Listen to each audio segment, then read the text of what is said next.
Election ദിവസത്തെ ഒരു video കണ്ടാലോ? രാവിലെ നേരത്തെ തന്നെ നമ്മുടെ പിണറായി ഇറങ്ങിയ സമയത്ത് തന്നെ ഞാനും ഇറങ്ങി. പോണ സമയം നോക്കിയ ഒരാൾ ഞാനും ഉണ്ട് പറയുന്നുണ്ട് മുന്നിൽ.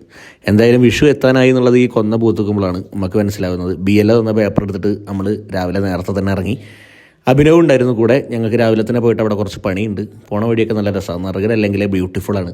പോണ വഴിക്ക് നമ്മളെ നാട്ടുകാരെ കാണുമ്പോൾ ഒന്ന് കൈ കാട്ടിയില്ലെങ്കിൽ വല്ലാത്ത കച്ചറയാണ്. പക്ഷേ എത്തിയ സമയത്ത് തന്നെ 8 മണിയാകുമ്പോൾ തന്നെ അവിടെ ഫുൾ ആൾക്കാർ നിറഞ്ഞിട്ടുണ്ട്. ഇപ്രാവശ്യം ഫോണകത്തേക്ക് പ്രവേശനമല്ല, അതുകൊണ്ട് അത് കഴിഞ്ഞിട്ടുള്ള വീഡിയോ ആണ് ഇപ്പോൾ കാണുന്നത്.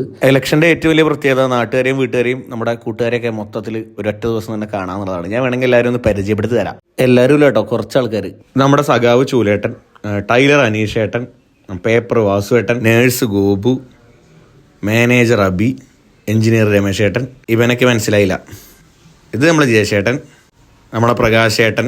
വോട്ടിൻ്റെ അന്ന് എല്ലാ ദിവസവും നമ്മുടെ റെഡ് സ്റ്റാറിൽ ഭക്ഷണം ഉണ്ടാവും. ഭക്ഷണം കൊടുക്കുന്ന ആളെ ചിലപ്പോൾ ഒന്ന് സൂക്ഷിച്ച് നോക്കിയാൽ മനസ്സിലാവുണ്ടാവും കേട്ടോ. ചിക്കൻ പീസിന് വേണ്ടിയിട്ട് കച്ചറ ഉണ്ടാക്കുന്ന ഒരാളെ കാണിച്ചു തരാം. ഒന്നിങ്ങോട്ട് ക്യാമറ തിരിയട്ടെ. വേഗം ഇതാ ആളെ മനസ്സിലായോ? മിനി മിലേഷ്യ ഗെയിമിൽ 5 കളി തോറ്റിട്ട് മീശ വടിക്കാറുന്ന ആളാണ്. ഇതുവരെയായിട്ട് വടിച്ചിട്ടില്ല. അതിനെന്തൊക്കെയോ കാരണം പറയാണ്. നമ്മുടെ നാടല്ലെങ്കിൽ പൊളിയാണ്. എൻ്റെ വീഡിയോ കണ്ട് ഇഷ്ടപ്പെടുന്നവരൊരു കമൻറ്റ് ചെയ്യണേ.